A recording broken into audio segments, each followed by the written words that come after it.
शेवटचं पत्र भाग 11. प्रयोगशाळेतील स्टीलचा दरवाजा पूर्णपणे उघडला. आतून धुक्याचे लोट बाहेर येऊ लागले.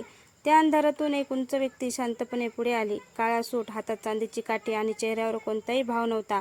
आरवने बंदूक रोखली. "कोण आहेस तू?" तो माणूस हलकासा हसला. "तुम्ही मला अनेक नावांनी ओळखता सावली, सूत्रधार, पण माझं खरं नाव आहे." तो 2 पावलं पुढे आला. "आदित्य राणे." डॉक्टर ईशानचे डोळे विस्फारले. "अशक्य. तू तर 20 वर्षांपूर्वी मेला होतास." आदित्य शांतपणे म्हणाला. "मृत्यू हा फक्त कागदावर होतो." तो समोरच्या स्क्रीनकडे वळला.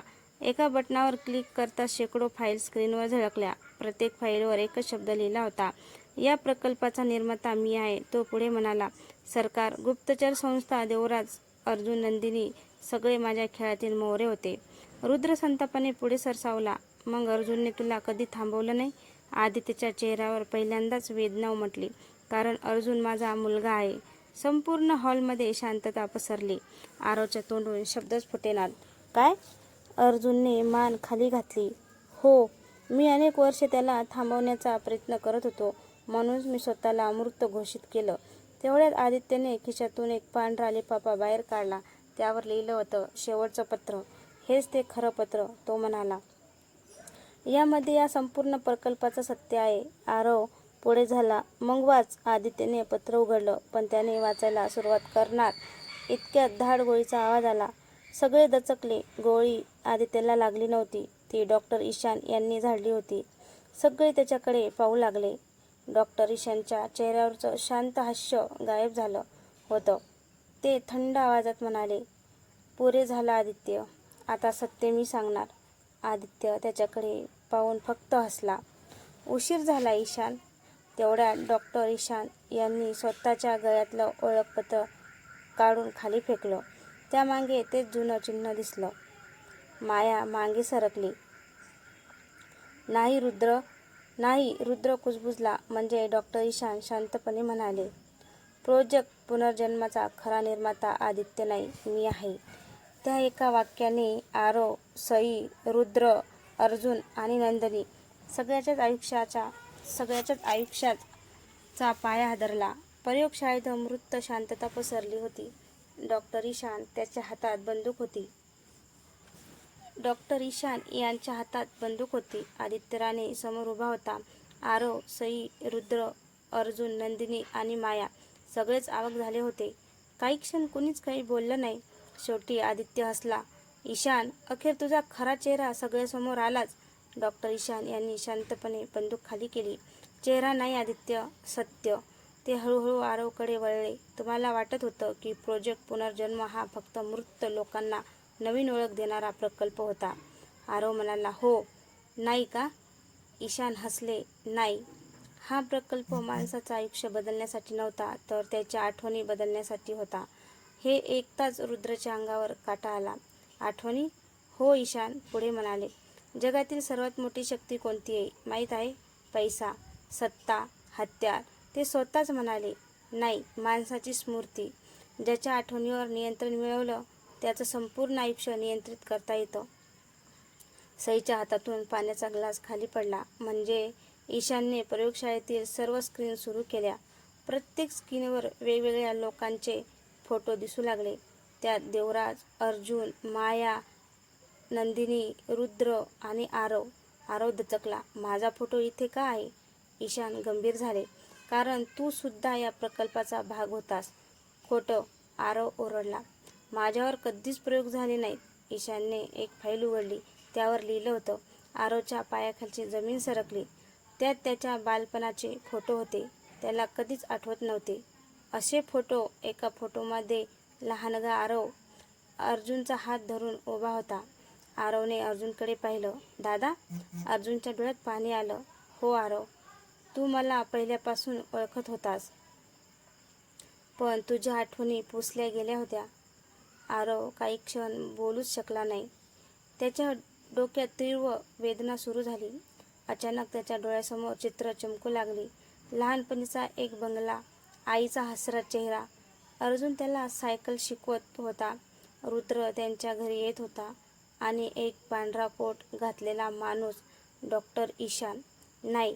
आरव जोरात किंचाळला. तो गुडघ्यावर कोसळला. सई धावत त्याच्या जवळ आली. आरव डोकं धरून बसला होता. त्याला हरवलेल्या आठवणी परत येऊ लागल्या होत्या.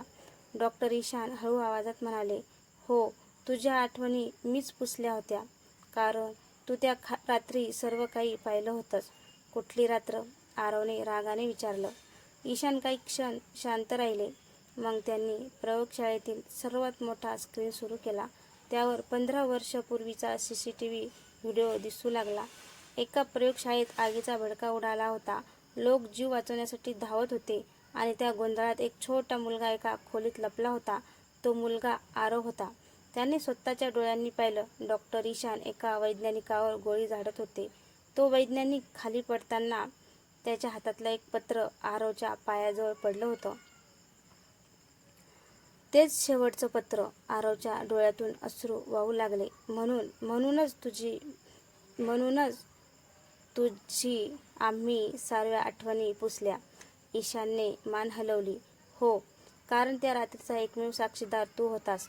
तेवढ्यात प्रयोगशाळेतील संगणकावर अचानक एक हिरवा दिवा लागला. नंदिनी दचकली. अर्जुन, कोणी सिस्टममध्ये घुसले? अर्जुनने स्क्रीनकडे पाहिलं आणि त्याच्या चेहऱ्यावर आश्चर्य उमटलं. असं कसं शक्य आहे? सगळे स्क्रीनकडे पाहू लागले.